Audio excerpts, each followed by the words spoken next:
50 медицински сестри, техничари, лаборанти, административци 5 месеци одат на работа во клиниката за детски болести без пари.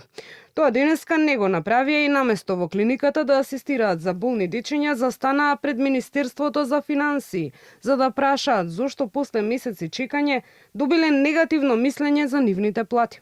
Освен да им се исплати изработениот труд, тие бараат решение за постојано вработување. Која е логиката? Работиме у здравство, а немаме здравство. Ако немаме решение, немаме здравство.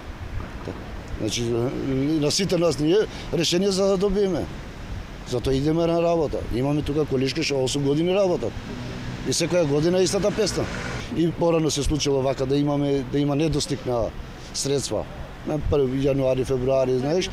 Така, ама се средило, на крај сме земали на 3-4 месец, сме земали за сите месеци. Али ова више е претеризам, више сме 6 месец влезени. И по средбата во Министерството велат дека останале без конкретни одговори и не знаат што ќе се случува со нив во иднина. Средства нема и толку.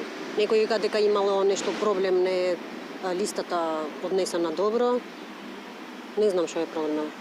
Немаме никаков одговор конкретен. Директорот на клиниката, доктор Реджеп Мемеди, за Канал 5 вели дека без овие 50 на луѓе болницата не може да функционира и вели дека барањето било пратено навреме до Министерството за финансии уште во декември лани. Станува збор за помошен медицински персонал, за кој како што секогаш правиме. Од декември праќаме барање, ама овој пат одговорот патуваше 5 месеци. Ние сме терцијарна установа за најкомплексно ниво на медицинска заштита, последна станица за третман и немаме каде да ги пратиме децата на лекување, како што се случува во внатрешноста. Од други болници ќе ги пратат децата кај нас во Скопје, а ние ако сме без кадар, каде да ги препраќаме? Канал 5 се обрати до Министерството за финансии, но таму нема конкретен одговор зошто дале негативно мислење. Само кусони одговорија дека ги сослушале барањата и постапиле согласно законот за буџет. Од Министерството за здравство пак не кажаа зошто досега не им е решен статусот на договорците од детска, но потврдуваат дека барањата до финансии се процесуирани од нивна страна и биле пратени на време.